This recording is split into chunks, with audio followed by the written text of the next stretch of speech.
ভাইবাদার ইফতারের পারফেক্ট জায়গা হলো এটা, ঠিক আছে। এখানে ইফতার করা যাবো, ইফতারের সুন্দর জায়গা, ঘাসও ঠিক আছে। এটা হলো এই যে ইয়ার পিছনে, মোস্তফা মসজিদের পিছনে। হ্যাঁ, এটা হলো পারফেক্ট জায়গা। এই যে এটা আমার ভাইবাদারের জায়গা, ওই যে আর বাপের কবরস্থান জিয়ার করতেছে। তো এইখানে ইফতার করা যাবো, এটা পারফেক্ট জায়গা।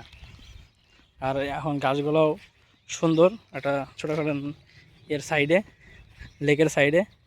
কিন্তু সমস্যা হলো একটু মশা হইব, তো ডকা মাছ শরীরে মাইনে নিলে বা কহেল জাতীয় যদি কিছু আনি তাহলে মনে করো জায়গাটা ক্লিয়ার।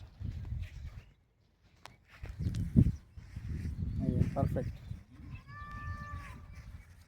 পারফেক্ট চাদর। এই যে এখানে চাদর বিছাই করা যাবে।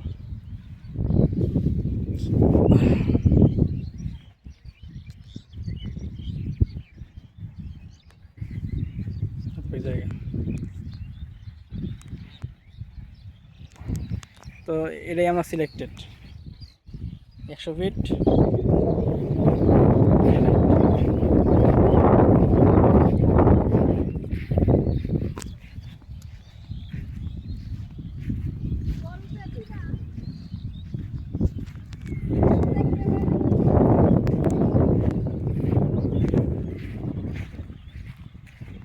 তো ইফতারের জন্য এই জায়গাটাই সিলেক্টেড, আর কোনো কিছু দেওয়া লাভ নেই এখানে।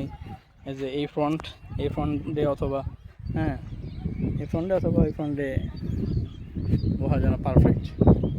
এখানে মাটিটা কাটা হয়েছে, না এই জায়গাটাও এরকম সমতল থাকতো, গাছ বিছানো থাকতো, ভালোই লাগতো। পানিও মোটামুটি ফ্রেশই আছে।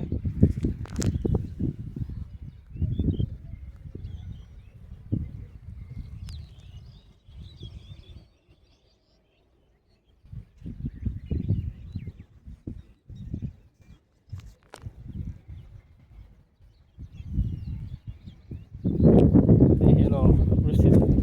তো ঠিক আছে, এটাই ফাইনাল। আর লাভ নেই।